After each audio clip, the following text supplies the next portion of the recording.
اور پھر دیکھیں آج ہمارے ہاں بہترین ہونے کا معیار یہ ہے جس کے پاس اعلیٰ سے اعلیٰ بینک بیلنس ہے، جس کے پاس کوئی کوٹھی ہے، جس کے پاس جو اس طرح کے معاملات ہیں، یہاں کوئی دنیا کے کسی نہ کسی عہدے پر پہنچا ہو تو ہم کہتے ہیں بڑا بہترین بندہ ہے، بہت کامیاب بندہ ہے. یعنی ہماری سوچ کے مطابق کامیابی کا معیار دنیا تک ہے. لیکن بخاری شریف کی حدیث مبارکہ ہے، حضور نبی رحمت علیہ السلام فرماتے ہیں خیرکم من تعلم القرآن وعلمہ، فرمایا لوگوں تم میں بہترین انسان وہ ہے جو قرآن کو سیکھتے ہیں دوسروں کو سکھاتے ہیں. یعنی قرآن کو سیکھنے والے اور سکھانے والے بہترین زمانے کے انسان ٹھہرے. حضرت سلمی رضی اللہ تعالی عنہ آپ فرمایا کرتے تھے اس حدیث کے تحت، فرماتے ہیں صحابی رسول ہیں، کہا جب سے میں نے اس حدیث کو سنا ہے نا دنیا کو چھوڑ دیا ہے اور مسجد میں بیٹھا ہوں قرآن سیکھتا بھی ہوں لوگوں کو سکھاتا بھی ہوں.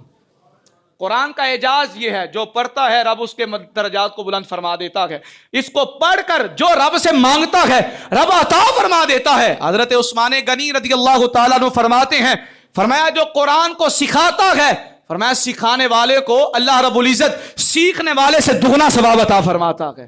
اور پھر اگلی روایت حضرت انس سے راوی، حضرت انس فرماتے ہیں رضی اللہ تعالیٰ عنہ، نبی رحمت علیہ السلام نے فرمایا جو قرآن کو سکھاتا ہے، فرمایا یا قرآن کو سکھاتا ہے یا حدیث کا ایک باب سکھاتا ہے، فرمایا جب تک اس کی تلاوت کی جاتی ہے حتیٰ کہ قیامت تک اگر لوگ اس کی تلاوت کرتے رہیں گے، قیامت تک اس کو پڑھتے رہیں گے، قیامت تک پڑھاتے رہیں گے، فرمایا اس سکھانے والے کو ثواب رب قبر میں عطا فرماتا رہے گا. یہ قرآن پڑھنے والوں کو اللہ رب العزت انعام عطا فرماتا ہے، قرآن پڑھنے والوں کو یہ اعجاز عطا فرماتا ہے. بلکہ ایک روایت کا مفہوم ملتا ہے، حضور نبی رحمت علیہ السلام نے ارشاد فرمایا کہ جو قرآن مجید فرقان حمید کو سیکھتا ہے پھر سیکھ کر آگے سکھاتا ہے، فرمایا رب ایسا ثواب عطا فرماتا ہے، ایسا ثواب عطا فرماتا ہے کہ اس کا بدل یعنی اس جیسا ثواب کسی اور کو عطا ہی نہیں کیا جاتا ہے. قرآن سکھانے والوں کو ایسا ثواب رب کی بارگاہ سے عطا کیا جاتا ہے، اور قرآن پڑھنے والوں کو، قرآن سیکھنے والوں کو، سکھانے والوں کو کہ ان جیسا ثواب کسی کو عطا ہی نہیں کیا جاتا ہے. لیکن آج میں اور آپ اپنی حالت پہ ذرا غور کریں، ہم میں سے اکثریت وہ ہوگی جن کو قرآن پڑھنا ہی نہیں آتا ہے. پڑھانا تو دور کی بات ہے نا، تلاوت تو دور کی بات ہے، پڑھنا تو دور کی بات ہے، ہمیں تو قرآن اوپر سے دیکھ کر پڑھنا نہیں آتا ہے. اور علماء نے لکھا نبی رحمت علیہ السلام کی اس حدیث مبارکہ کے تحت کہ جس نے قرآن کو سیکھا یا قرآن کو بلا دیا کل قیامت کے دن اندھا اٹھایا جائے گا. اس کے تحت علماء نے لکھا، علماء محدثین نے فرمایا اس سے مراد صرف حافظ نہیں ہے کہ جس نے قرآن کو زبانی یاد کیا اور پھر اس کو بلا دیا وہ قیامت کے دن اندھا اٹھایا جائے گا. فرمایا جس نے قرآن کو اوپر سے دیکھ کر بھی پڑھنا نہ جانا، جس کو قرآن اوپر سے دیکھ کر بھی پڑھنا نہ آتا ہوا کل قیامت کے دن اندھا اٹھایا جائے گا اور رب فرمائے گا اب جا جنت کو تلاش کر لے. اب آپ سوچئے ایک بندہ ہی اندھا ہے، کل قیامت کا میدان ہے اور پل صراط سے گزرنا ہے. پل صراط کا معاملہ اتنا سنگین اور اتنا خطرناک ہے، لوگ کٹ کٹ کے اس پل صراط سے آنکھوں والے جہنم میں گر رہے ہوں گے. لیکن جس کو اللہ نے آنکھیں عطا نہ کی، جو اندھا اٹھایا گیا، بتائیں وہ جنت میں کیسے جا سکے گا.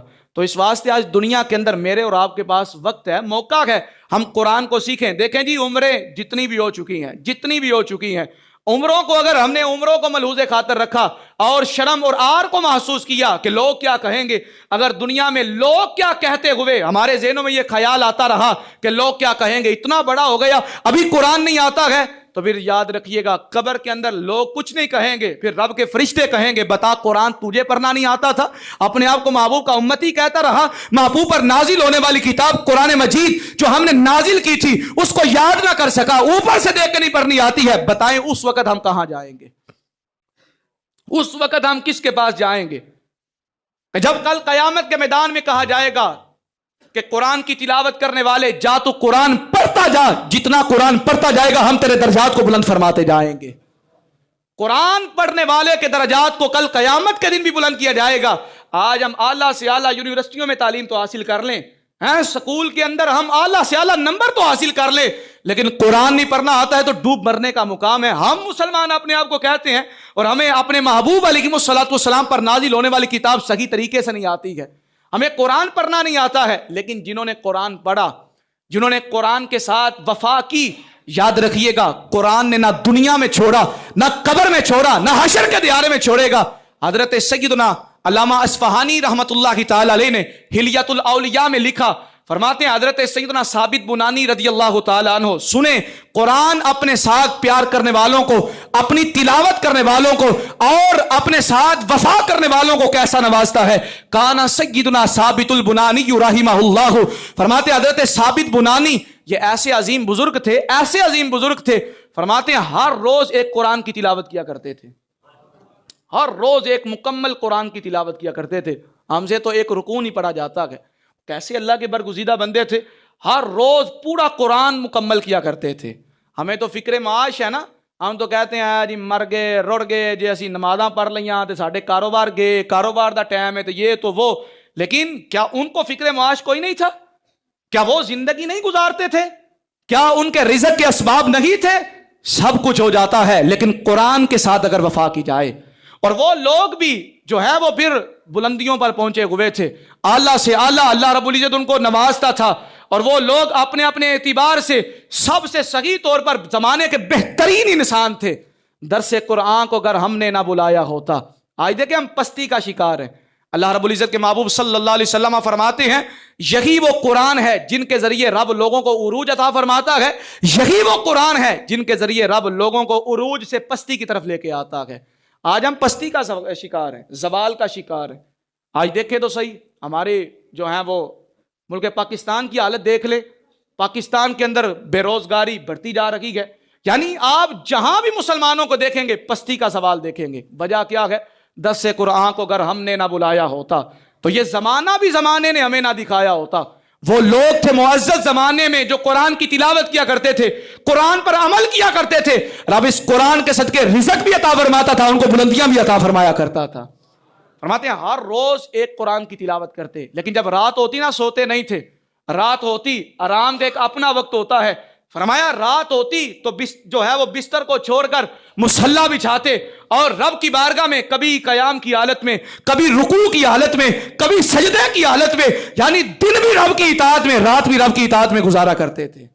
حضرت ثابت بنانی فرماتے ہیں کہ جس مسجد کے پاس سے گزرتے نا، جس بھی مسجد کے پاس سے گزرتے، پہلے مسجد میں آتے تحیۃ المسجد 2 رکعت نوافل ادا کیا کرتے تھے، اور فرماتے ہیں جو ہماری جامع مسجد ہے نا، جو ہمارے قریب بڑی مسجد، اس وقت جامع مسجد جو علاقے کی سب سے بڑی مسجد ہوتی تھی اس کو کہا جاتا تھا، فرمایا اس کے جتنے بھی ستون ہیں ثابت بنانی نے ہر ستون کے پاس، ہر پلر کے پاس پورا قرآن بھی مکمل کیا ہے اور آپ کی بارگاہ میں گریہ بھی کی ہوئی ہے۔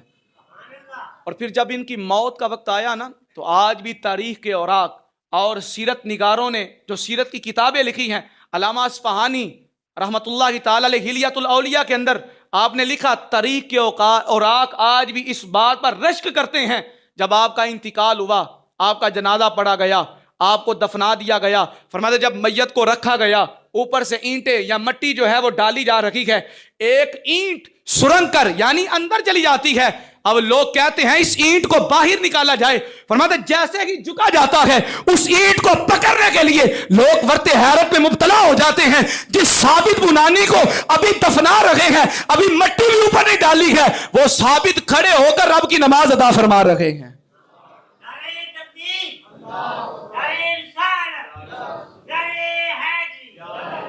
ابھی پورا دفنایا نہیں گیا، ابھی پوری مٹی نہیں اوپر آئی ہے۔ دیکھیں قرآن کے ساتھ وفا کرنے والوں کو اللہ رب العزت انعام کیسا عطا فرماتا ہے۔ ابھی جو ہے وہ پوری مٹی اوپر نہیں آئی، ابھی پوری قبر تیار نہیں ہوئی ہے، لیکن رب نے لوگوں کو دکھایا کہ لوگوں جو دنیا میں رہتے ہوئے ہماری اطاعت کرتے ہیں، ہماری نماز پڑھتے ہیں، ہماری بارگاہ میں گریہ ازاری کرتے ہیں، قرآن کی تلاوت کرتے ہیں، وہ مر کے قبر میں پہنچتے ہیں، ہم انعام یہ عطا فرماتے ہیں۔ ہم کہتے ہیں لوگوں دنیا میں رہتے ہوئے جیسے دنیا میں زمین کے اوپر ہماری بارگاہ میں نماز پڑھا کرتا تھا، آج زمین کے نیچے بھی کھڑا ہو ہماری اطاعت کر ذرا۔ فرماتے ہیں ابھی پوری مٹی نہیں ڈالی گئی، ثابت بنانی کھڑے ہو کر رب کی اطاعت ایسی کر رہے ہیں، کھڑے ہو کر نماز کے اندر مشغول ہیں۔ فرماتے ہیں اسی وقت جو ہے لوگ ورتے حیرت میں مبتلا ہو گئے۔ علامہ اصفہانی نے لکھا، فرماتے ہیں لوگ پریشان ہو گئے، مٹی کو ڈالا، ثابت بنانی کو مقام ہی اللہ نے ایسا عطا فرمایا ہے، دنیا تو دنیا ہے، قبر بھی اللہ نے گلے گلزار ایسی بنائی ہے کہ قبر کے اندر بھی رب کی کھڑے ہو کر نماز پڑھ رہے ہیں. اور الصلاۃ معراج المومن، حضور فرماتے ہیں نماز مومن کی معراج ہے. اور دیکھیں قبر کے اندر نماز، فرماتے ہیں قبر کے اوپر مٹی کو رکھا گیا، قبر کو تیار کیا گیا. لوگ آئے ثابت بنانی کے گھر میں، آ کر آپ کی بیٹی سے پوچھا بیٹی بات کیا ہے؟ ابا جی کی ابھی قبر بھی پوری تیار نہیں ہوئی ہے لیکن وہ کھڑے ہو کر نماز پڑھ رہے ہیں. تو بیٹی نے کہا کہ بات یہ ہے جب ابا جی قرآن کی تلاوت کرتے تھے، رب کی عبادت کرتے تھے، گریہ ازاری کرتے تھے، جب رب کی اطاعت کرتے تھے تو ہاتھ اٹھا کر دعا کرتے تھے یا اللہ قبر کے اندر جن خوش نصیبوں کو تو نماز پڑھنے کی سعادت عطا فرماتا ہے ان میں میرا نام بھی شامل فرمانا. میرا ابا قرآن ہی ایسا پڑھتا تھا، ابھی مر کے قبر میں پہنچا ہے، رب نے اس بندگی کو بھی قبول فرمایا ہوا. اور پھر علماء نے لکھا، علامہ اصفہانی فرماتے ہیں علماء نے لکھا کہ آج بھی اگر قافلہ یا کوئی لوگ حضرت ثابت بنانی کی قبر کے پاس بھی جاتے ہیں نا، دیکھیں قرآن کی تلاوت کرنے والوں کو اللہ انعام کیا عطا فرماتا ہے، قرآن کے ساتھ وفا کرنے والوں کو اللہ صلہ کیا عطا فرماتا ہے. فرمایا آج بھی اگر لوگ ان کی قبر پہ جائیں کان لگاتے ہیں تو قبر سے قرآن پڑھنے کی آوازیں آتی ہیں. قبر سے آج بھی قرآن پڑھنے کی. یہ کب؟ زمین کے اوپر رہتے ہوئے اگر قرآن پڑھا ہوگا، زمین کے اوپر رہتے ہوئے قرآن پر عمل کیا ہوگا، زمین کے اوپر رہتے ہوئے قرآن کے ساتھ وفا کی ہوگی، تو یہ قرآن نہ دنیا میں چھوڑے گا، نہ قبر میں چھوڑے گا، نہ حشر کے دہاڑے میں چھوڑے گا. وہ دنیا میں قرآن پڑھتے تھے، رب نے قبر کے اندر نماز کی سعادت عطا فرمائی اور قبر کے اندر قرآن کی تلاوت کی سعادت عطا فرمائی. لیکن کل حشر کے دہاڑے میں حضور فرماتے ہیں، سنن ترمذی کی روایت ہے، فرمایا کل حشر کے دہاڑے میں قرآن اللہ رب العزت کی بارگاہ میں آ کر التجا کرے گا یا اللہ دنیا میں رہتے ہوئے میری تلاوت کرتا تھا، مجھے پڑھتا تھا، میں نے بھی اس کو ساتھ جنت میں لے کے جانا ہے. اللہ فرمائے گا جا قرآن اس کو اپنے ساتھ جنت میں لے کے چلا جا. لیکن یہ کب ہوگا؟ اگر ہم قرآن کی تلاوت کرنے والے ہوں گے. آخری روایت آپ کے سامنے رکھ رہا ہوں اور یہ مسئلہ بہت ضروری ہے. آج ہمارے ہاں پتہ کیا ہوتا ہے، بچہ ابھی بولنے کے قابل نہیں ہوا، 15 کتاباں انہوں چکائیاں سدھا سکول دے وچ. اور دیکھیں بیگ جب ہم تیار کرتے ہیں نا، بیگ بچے کو تیار کر کے ہم اس کے کاندھوں پر ڈالتے ہیں تو وہ بیگ کے اندر جو کتابیں ہوتی ہیں وہ پیچھے ہوتی ہیں. اور لیکن وہی بچہ اگر قرآن کی تلاوت کرنے کے لیے قاری صاحب کے پاس جاتا ہے، قرآن کو یاد کرنے کے لیے قاری صاحب کے پاس جاتا ہے تو وہ قرآن کو پیچھے نہیں لگاتا ہے، قرآن کو سینے کے ساتھ لگاتا ہے. اگر بندے اس فلسفے کو سمجھ آئیں نا، اس فلسفے کو سمجھ آئیں تو ہمیں سمجھ آ جائے وہ کتابیں ہمیں یہ پیغام دے رہی ہے.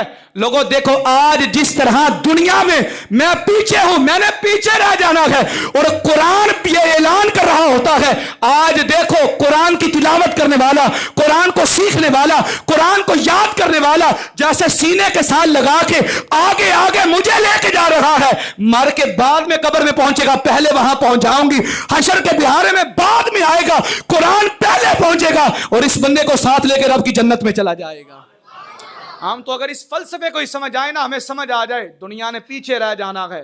دنیا کی کتابیں یہ بستہ ہمیں کہتا ہے میں نے پیچھے رہ جانا ہے. قرآن کہتا ہے آج بھی آگے ہوں، قبر میں بھی آگے رہوں گا، حشر کے دہاڑے میں بھی آگے رہوں گا. اور علماء